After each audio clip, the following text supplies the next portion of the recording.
Bezrat Hashem, on reprend le Pardes Rimonim. On est dans le Shar Sheni, Ta'am Hatzilut, le motif de l'émanation, et on est dans le 3e chapitre. Alors donc nous allons reprendre notre investigation pour effectivement essayer de trouver ou de comprendre c'est quoi le Ta'am, le motif, la raison de la Hatzilut et la notion des 10 Sefirot.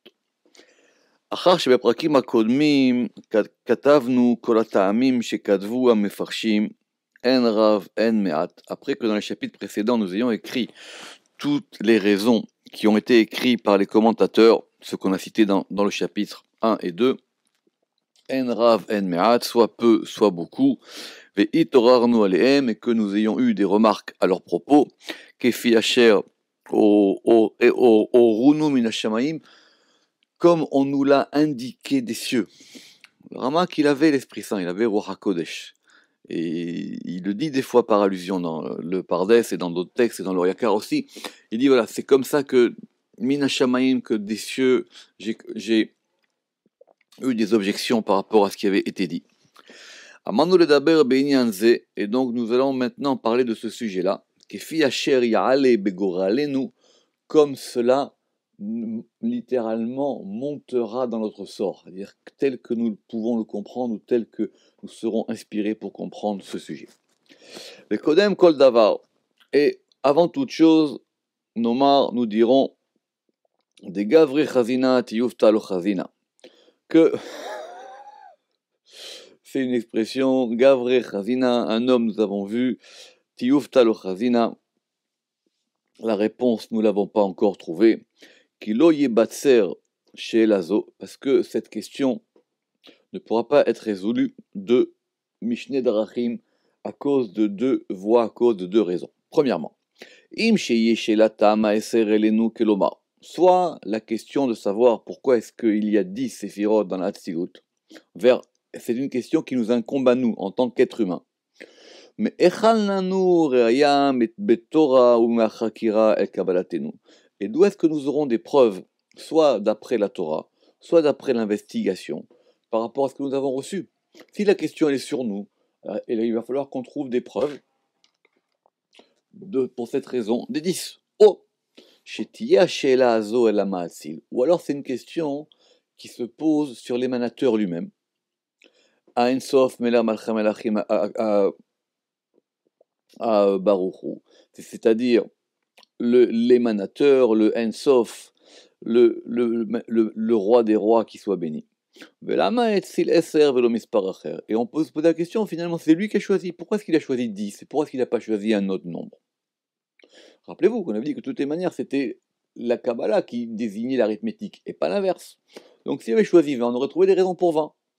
Donc pourquoi est-ce que c'est lui qui a choisi? Donc la question, soit elle est sur nous, savoir est-ce que dans notre tradition il y a quelque chose qui nous apprend cette chose-là et qui va nous donner surtout un motif par rapport à 10, ou soit c'est par rapport à lui.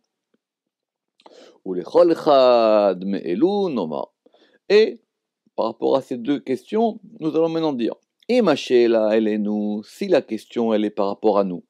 Rotselomar, c'est-à-dire, mais Echan lanu sa'ad la Kabbalah, d'où est-ce que nous aurons une aide ou un appui pour cette tradition qu'elles sont 10? Chez Neymar, chez Mesri, Mochamisha, Oechad, et qu'on aurait pu dire qu'elles sont 20 ou 5 ou une. Mais Ikara enachela. Si c'est ça la question, alors cela n'en est pas une. Pourquoi? Parce que nous avons de nombreuses preuves dans la Torah de Moïse, notre maître, à Megalé Lanu, qui nous dévoile, ou Meira Enenu, et qui éclaire nos yeux, Besodot Atsefunim Aele, dans ces mystères enfouis et dans ces mystères cachés. Effectivement, cette notion de 10, ce chiffre 10, c'est quelque chose que déjà nous était dévoilé depuis la Torah. Ça fait partie simplement de la tradition, c'est pas la peine d'aller chercher dans des sujets très complexes. Im beberiat haolam be'asara mamarot. Soit par rapport à la création elle a été faite avec 10 paroles. Ça c'est connu. Alors, c'est pas de la Torah elle-même, ça fait partie de la Torah orale, donc c'est pareil pour nous. Im benetinat Torah be'asara dibrot, ou soit c'est par le fait que la Torah nous était donnée par 10 dires. Donc, effectivement, cette notion, je l'ai déjà parlé dans le cours précédent, entre les ma'amarot et les divrot, c'est-à-dire c'est les 10 fois où on va compter Vayomer dans le récit de la création, et les aseret à divrot. Effectivement, il n'y a pas marqué là-bas 10 fois le mot daber, mais il y a une tradition que ça s'appelle les aseret ad divrot, et effectivement, il faut bien noter au niveau de la traduction qu'un ma'amar n'est pas la même chose qu'un dibour, que chaque fois que dans la Torah où il y a marqué vayomer, ça veut dire une chose, et quand il y a marqué vaïdaber, ça veut dire autre chose. Et quand il y a marqué vaïdaber Hachem el Moshe les morts, par exemple, quand il y a marqué que Hachem il a été médaber avec Moïse les morts, il faut comprendre ce que ça veut dire. Ce sont deux termes différents. Ça sera expliqué dans le Ramak longuement, dans le Or Yakar, la différence qu'il y a entre un Dibour et un Mahamar, pourquoi est-ce que des fois Dieu il s'adresse comme ça au prophète et d'une autre manière, c'est un sujet très complexe en soi. Mais en tout cas, dans les deux cas, on retrouve le nombre de 10. Ve David Amelech alav shalom, et le roi David. On a dit que dans les psaumes, il y avait Be'asara mini lulim, il y avait 10 sortes de louanges, qui sont dans quoi? Qui sont dans le psaume Allélu el Bekocho, c'est-à-dire louez-le dans sa sainteté, et qui est le dernier des psaumes du roi David dans le 5e livre.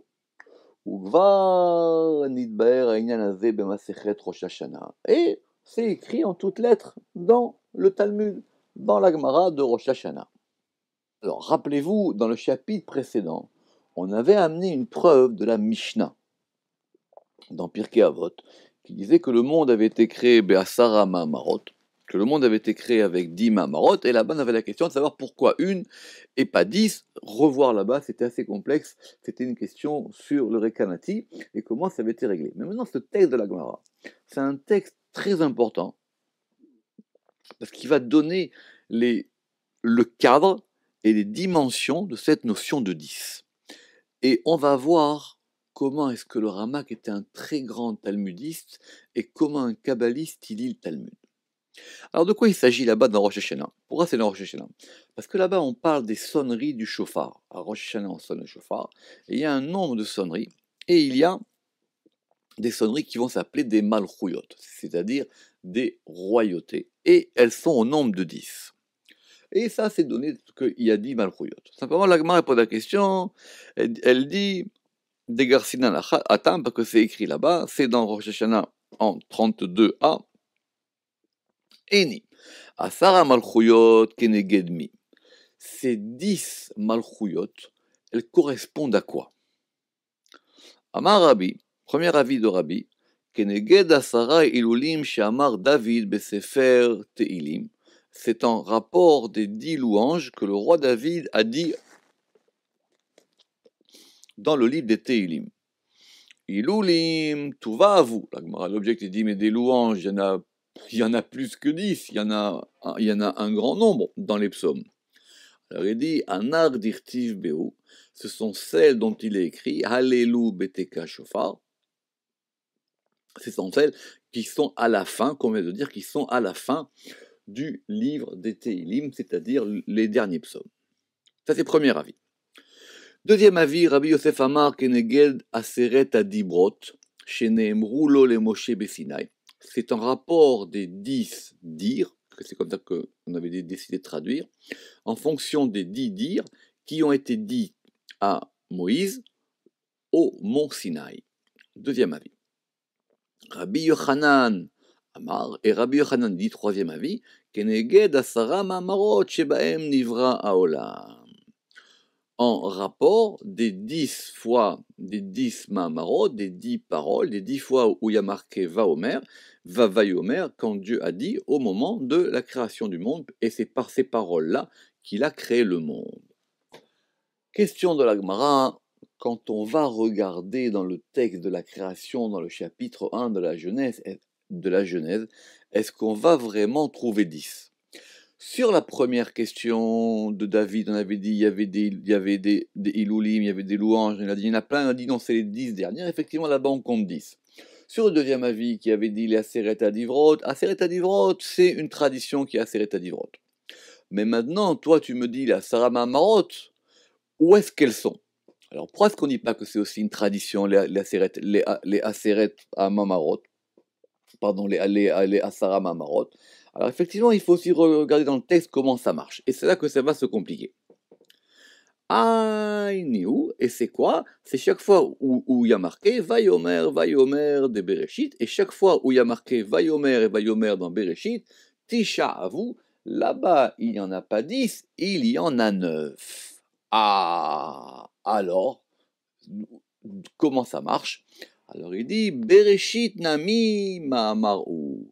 Bereshit, le premier mot de la Torah, le premier mot de la Torah et de la création du monde, il est compté comme étant un Mahamar, il est compté comme étant un Vayomer. Ah, mais il n'y a pas marqué Vayomer, il y a marqué Bereshit.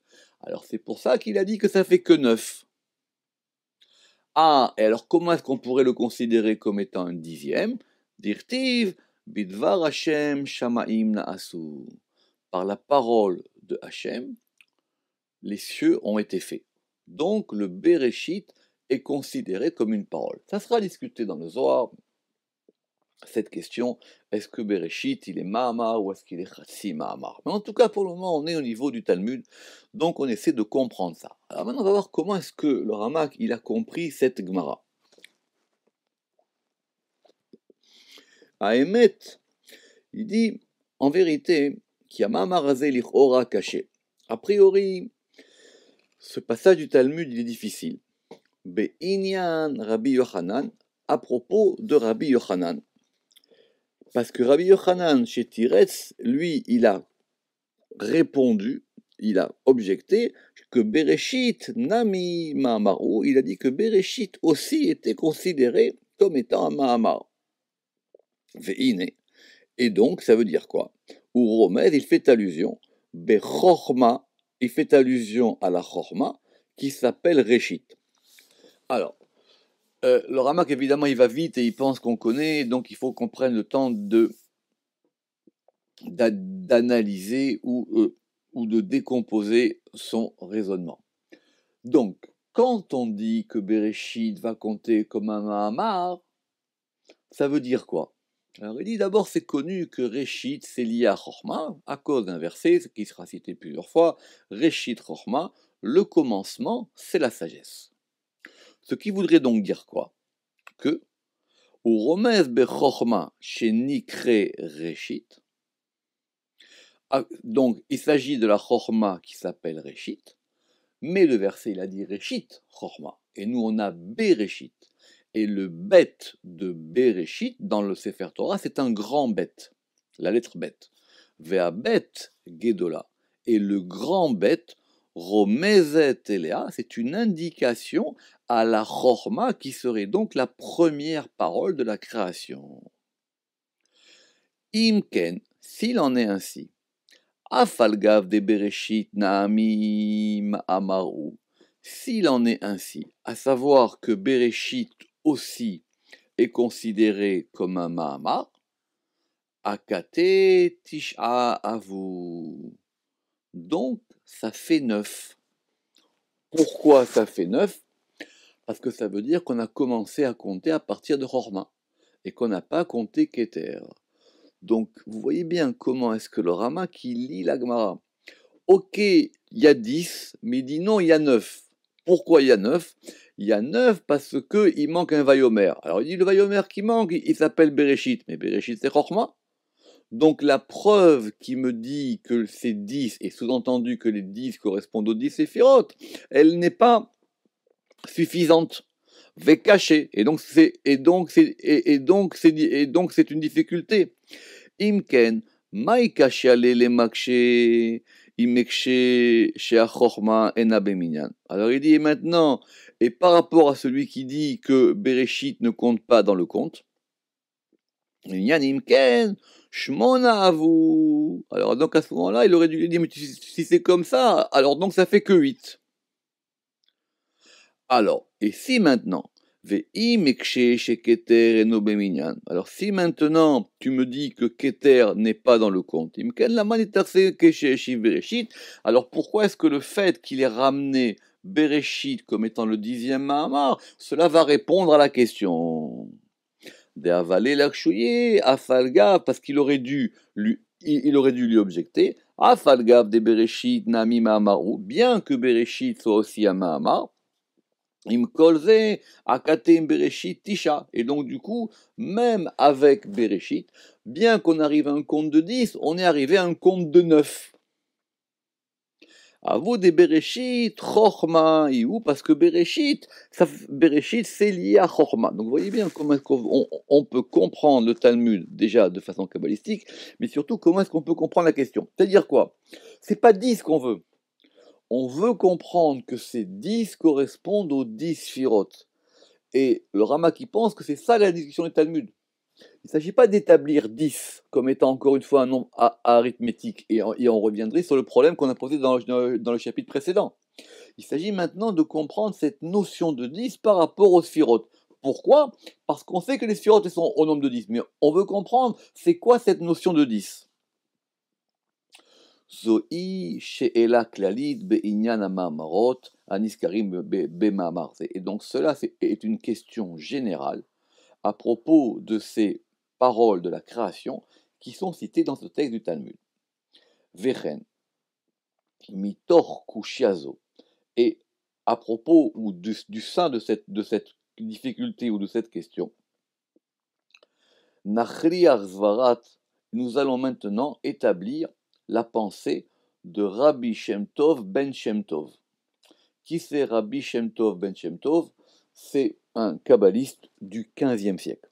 D'accord? Il s'appelle Shem Tov et son père aussi s'appelait Shem Tov et qui a écrit un livre Baal qui s'appelle Sefer HaEmunot, le livre des croyances.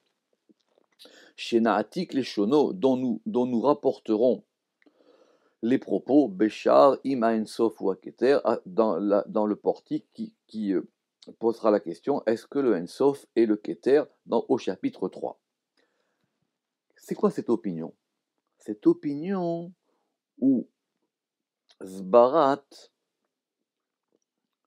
Ad-Da'at Desbiralo, c'est l'opinion qui pense ou qui croit ou qui connaît, on verra pourquoi, que Keter ne fait pas partie du compte des Séphirot. Desbirale de Keter eno beminyan Sphirot. Que Keter n'est pas dans le compte des Sphirot. La vérité, c'est aussi, il y a des appuis dans le Zohar, quand on avait compté les noms divins, des fois on commence à Chorma, des fois on commence à Keter. Et donc, du coup, cela ne serait pas une objection de commencer les Mamarot à Chorma, parce que Keter n'est pas dans le compte des Sphirot. Et là, à Esser Sphirot, Chorma ulmata. Mais les 10 Sphirot, elles commencent à partir de Chorma et en dessous. Alors maintenant, mais on a bien quand même la difficulté du nombre, il faut bien qu'on ait 10. Alors Amar, chez Nithat Shalo, un mot très dur, il dit que donc il a innové une autre séphira, chez Nithat Shalo séphira acheret, une autre séphira, ve'inikret da'at, et qui s'appelle da'at. Donc, on ne perd pas de vue notre fil, notre sujet de Ta'am Hatzilut. Mais quand on va rentrer dans le Pardes, Baruch Hashem, profondément, on va comprendre que le Rama, quand il a une question, il la lâche pas. Donc on va répondre à la question et on reviendra à notre fil. Mais maintenant, vu que on a vu que du Talmud, on pouvait compter 10 à partir de Chorma, alors il faut comprendre comment ça marche. Alors il dit ça, cette opinion là-bas, elle a été écrite dans un livre. Et ça sera quelque chose qui aura une postérité dans l'histoire de la Kabbale, à savoir qu'on va compter Da'at parmi les Sphirot. Si on compte Da'at parmi les Sphirot, alors on en a 11. Non, c'est que si on compte Da'at, alors on ne compte pas Keter. La manière dont ça sera résolu beaucoup plus tard, c'est qu'on dira qu'il y a deux manières de compter 10, soit avec Keter et sans Da'at, soit avec Da'at et sans Keter. Mais pour le moment, le Ramak dit qu'il y a ici une innovation. Et cette innovation, c'est qu'on va nous amener une séphira qui s'appelle Da'at. Ça veut dire quoi une séphira qui s'appelle date? On n'a pas vu ça. Quand on avait vu le compte des sphirotes dans Rekanati, quand on avait vu, etc., on n'avait pas vu cette notion d'une séphira qui s'appelle date. C'est un sujet très important. Donc, je répète 200 fois, le Pardes Rimonim sont les bases. Sinon, après, on ne sait pas où est-ce qu'on en est. Très très bien. VI. Et alors, c'est quoi? Quelle serait cette séphirat date? VI les mata me chorma ou bina. Elle serait donc en dessous de chorma et bina, parce qu'évidemment, on n'en sait rien. D'où ça sort maintenant cette séphira date? Donc, on va la situer. Donc, d'après la vie, effectivement, qui était rapportée dans ce livre-là. Elle serait en dessous de chorma et bina, ou les ma'ala me chesed ou gvura, et elle serait au-dessus de chesed et gvura. Donc autrement dit, elle serait entre les deux. Ça veut dire il y aurait chorma bina, et entre les deux, on met chesed et gvura. Venarir sham beinyan, mais comme ça sera développé longuement dans cette porte, à savoir est-ce que Keter fait partie du compte des Séphirot, Aïma Ensof ou Keter, et est-ce que le Ensof est Keter? Très bien. Mais en tout cas, maintenant, là où est-ce qu'on en est? Ve'ata. Les filles des Varav, donc d'après ces paroles, Yimsa chez Amamarot, donc il se trouve donc que les Mamarot, les paroles de la création, Enam Matrilim, Ela Mechorma, elles ne commencent qu'à partir de Chorma, Ve'im Kolze Tisha Avu, et donc elles seraient 9, Belo Bereshit, sans Bereshit, Deu à Chorma. Et donc elle serait 9 sans Bereshit qui est la Chorma, donc on aurait 9, et on a dit c'est pour ça qu'il manquait Bereshit. Ve Asara Avu im Bereshit, et donc maintenant elles sont 10 avec Bereshit qui est la Chorma. Donc il dit, on peut comprendre comme ça. Mais maintenant, pour le Ramak, ça va pas passer tout seul cette histoire. Ou mipne. Arisat anim shechet mitoch ama'amar hazeh. Et il dit maintenant, ça, c'est une destruction, parce que ça détruit quand même beaucoup de choses. Le fait de considérer qu'on a la 9 sans Rochma, et qu'avec Rochma ça fait 10. Kodem, shenaroch alav od et arot, never boklal. Avant que nous émettions des remarques là-dessus, il faut d'abord que nous voyons ça de façon générale. Raoui shenistakel betikun ha'inyan hazeh. Donc il faut maintenant que nous regardons et que nous réparions, que nous arrangions cette chose-là. Venoma, et nous dirons qui a inyanazé bilti efshar. Vous imaginez ces paroles-là. Cette chose-là, elle est impossible. C'est pas partie des sphirotes. On ne peut pas commencer à Chorma. Pourquoi? Qui achar chez Arav, parce que après que le Rav, Rabbi Shem Tov, Ben Shem Tov, Ora Bepiv, il est donc établi ou enseigné de sa bouche que chez Addaat ou Aniska, parce qu'il a dit quoi? Il a dit, mais d'où ça sort ce Da'at? Ce Da'at, il sort d'un verset. Ou Aniskar Bepasouk. Alors, des versets où il y a la notion de Da'at, ça manque pas. Simplement, on veut rattacher Da'at comme faisant partie des sphirotes, ou plus précisément ici, comme faisant partie des paroles créatrices. Et qu'est-ce qui a marqué là-bas dans les proverbes? Beda'ato te'umot nifka'u. Par son Da'at, par sa connaissance, à qui? À Kadosh Baruch Hu. Te'umot, les abîmes, nifka'u, se sont fendus. Donc on parle bien de la création. Ce sont les abîmes de la création qui ont été fendus par le Da'at de Hachem. Vechen. Et de même, de ce qui a été écrit dans la Gemara de Chagiga, dans le Talmud, Begimel Devarim Nivra Haolam, le monde a été créé par trois Devarim, par trois dires. Alors ici, on est passé de Amirot à Devarim, qui sont Bechorma ou Bidvuna, par la Chorma, par la Tevuna et par le Da'at. Donc on a bien une preuve que Da'at fait partie. Très bien. prenons notre temps. Donc effectivement, après le Ramak, si on a des preuves, il faut quand même les examiner. Elle dit quoi cette Gemara dans Chagiga? Elle dit qu'il y a 3 éléments qui ont créé le monde. Bon, il peut y en avoir plus, mais en tout cas, ici, on a impliqué le date.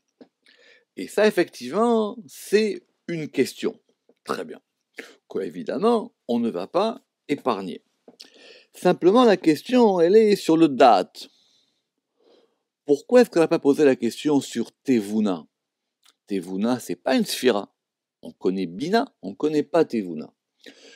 Ça sera expliqué dans la Hydra Zuta que Tevuna, c'est une sous-partie de Bina. Donc du coup, c'est pas considéré comme une question ici. Et quand on sera dans la Kabbalah du Harizal, on comprendra la différence qu'il y a entre Bina et Tevuna. C'est très bien. Alors il dit quoi? Maintenant, ou mukhrach mitor divrei Rajbi. Il dit mais c'est pas une objection parce qu'il est établi des paroles de Rabbi Shimon Bar Yochai dans le Zohar qui a date que c'est quoi ce date? C'est quoi cette notion de date? Ou metziyut atiferet ane'elam ben abba ve'ima. Que ce date, c'est un état de Tiferet. Tiferet, on sait ce que c'est.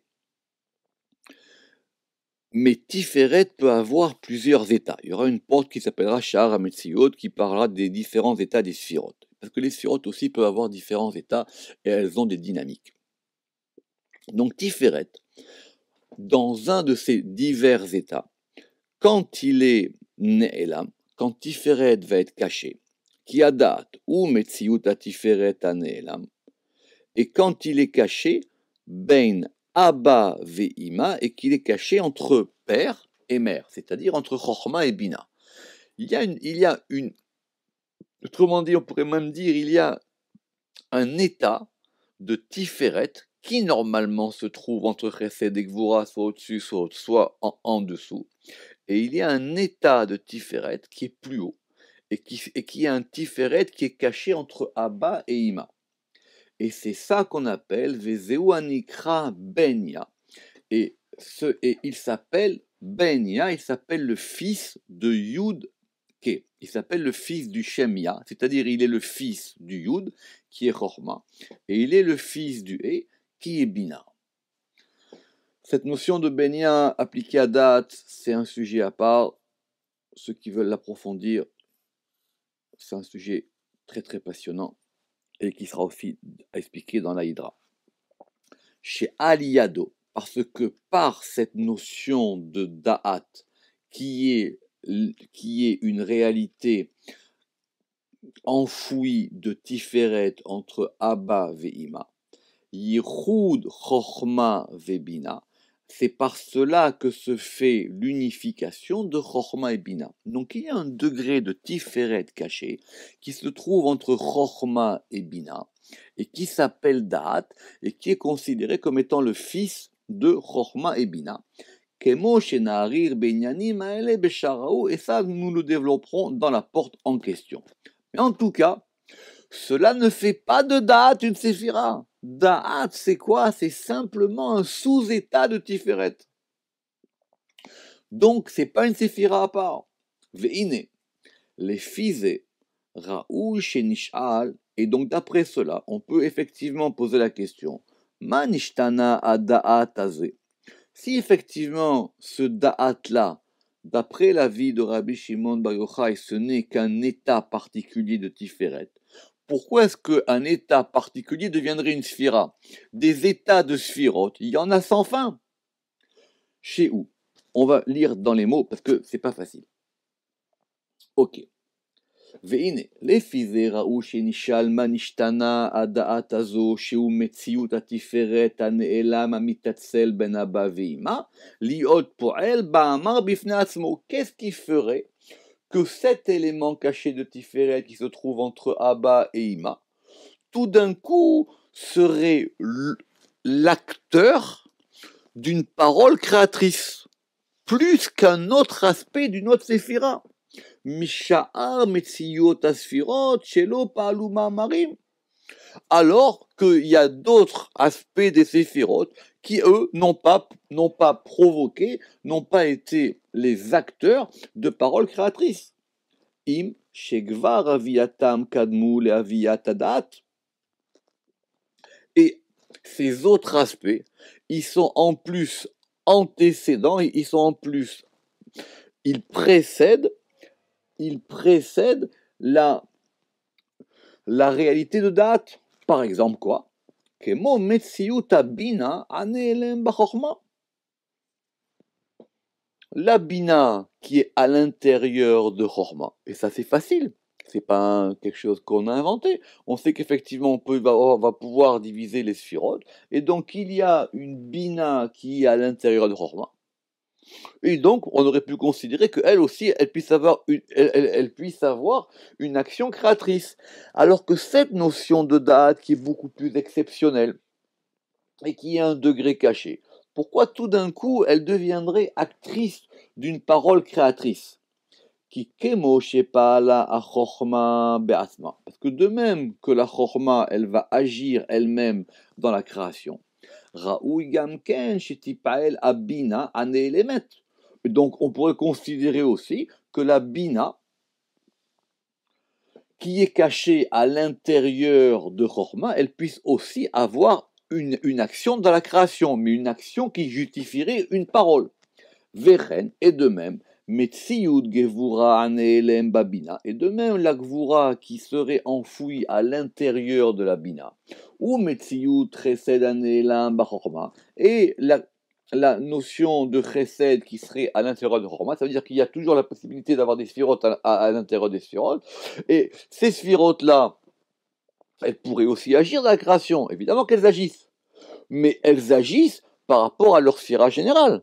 Alors pourquoi est-ce qu'ici, ça justifierait que elle, Da'at, qui est simplement une réalité cachée et particulière de Tiferet, elle ait une parole en soi, et les autres n'aient pas de parole en soi? Aya minaraou sheipalu kol echad mehem ma'amar echad. Donc il aurait été donc convenable que chacune puisse agir pour avoir une parole créatrice, bezula tama'amar asherlo, en dehors de la parole qui est la parole de la sphira elle-même de façon globale, bemetsiou tamidgale, dans son état dévoilé, kederer, comme Da'at et Tiferet. Exactement. Ça veut dire, si tu me dis qu'il y a une réalité de Tiferet qui s'appelle Da'at, et elle va agir, mais pourquoi tu me prends pas Chesed de Bina, ou Gvura de Tiferet, ou ce que tu veux? Pourquoi ça particulièrement, ça provoquerait une parole créatrice? Autrement dit, quand la Gemara elle a parlé de Da'at, quand on a rapporté, oui, que la Gemara elle a dit que le monde avait été créé par Hormat et Vona ou Da'at, oui, effectivement, la Gemara elle parle d'un détail. Mais ce détail-là, ça ne fait pas de date, ni une sphira en soi, ni le fait qu'elle agisse. Effectivement, on peut particulariser la création, mais on le remettra toujours dans le principe général. Je sais que c'est compliqué, mais si on n'étudie pas, on ne peut pas avancer. D'accord? Et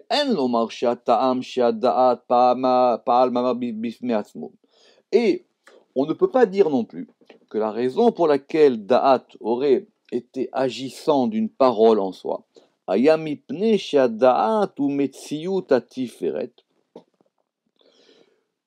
qui consisterait à dire que si Da'at a produit une parole, c'est parce que Da'at correspondrait à un état de Tiferet, Biyoto Bat Zugo Bitsido, quand le conjoint ou la compagne de Tiferet serait à côté de lui.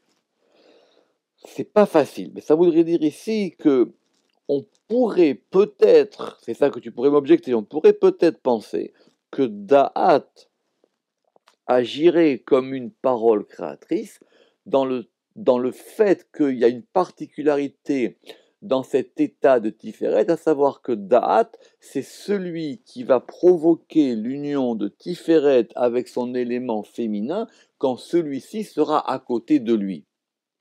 C'est quoi l'élément féminin de Tiferet? C'est la Malchut. Or, normalement, Malchut et Tiferet ne sont pas côte à côte. Tiferet est en haut et Malchut est en bas. Mais il y a un état dans la création dans lequel Tiferet et Malchut sont ensemble. C'est quoi? Ve'ine metziut shene hameorot hagedolim, qui va être la création du mercredi quand on va créer les deux grands luminaires.